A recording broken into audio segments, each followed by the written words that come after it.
54 வருஷம் கட்சி தொடங்குறதுல இருந்து இங்க இன்னொரு கட்சிக்கு போறதுக்கு மனதளவுல தயாராயிட்டீங்களா? இல்ல நான் சொல்றது கேளுங்க.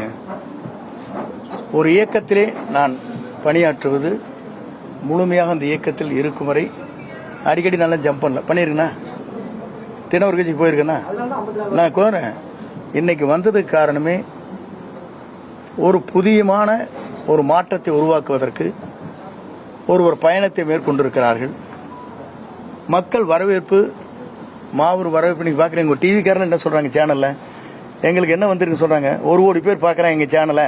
நாங்க அதனாலதான் 10 சேனல் போட்டு இறங்குற இடத்துலயும் எடுக்கிறோம், இருக்கிற இடத்துல எடுக்கிறோம், அங்கேயும் எடுக்க. நீங்க தானே சொல்றீங்க. எனக்கு சொன்ன ஒரு ஓனர் சொல்லியிருக்காரு, 4 ஓனர் கத்துக்கிறீங்களா இல்லையா? நாங்க அதுக்கு தான் முடிக்க உங்களுக்கு படம் எடுத்துட்டு இருக்காரு அவரை அப்படிங்கிறாங்க. 10 சேனல் போடுறாங்க. யாராச்சும் போடுறாங்களா? இறங்குற இடத்துல எடுக்கிறீங்க, ஹெலிகாப்டர்ல எடுக்கிறீங்க, ஓடுற போதும் எடுக்கிறீங்க, அங்கே நிக்கிற போது எடுக்கிறீங்க, சுத்தி எதுக்காக எடுக்கிறீங்க? அப்ப மக்கள் வரவேற்கிறாங்க நோக்கம் தானே அது. இல்ல வெளிப்படைத்தன்மை இல்ல வேற. இருங்க. வெளிப்படைத்தன்மை இல்லைன்னு சொன்னா டெல்லி எடுத்துக்க வேண்டியதானே? டெல்லியில் வெளிப்படைத்தன்மையோட தான் வந்தது காருக்குள்ள, அதெல்லாம் எடுத்து காட்ட வேண்டியதானே?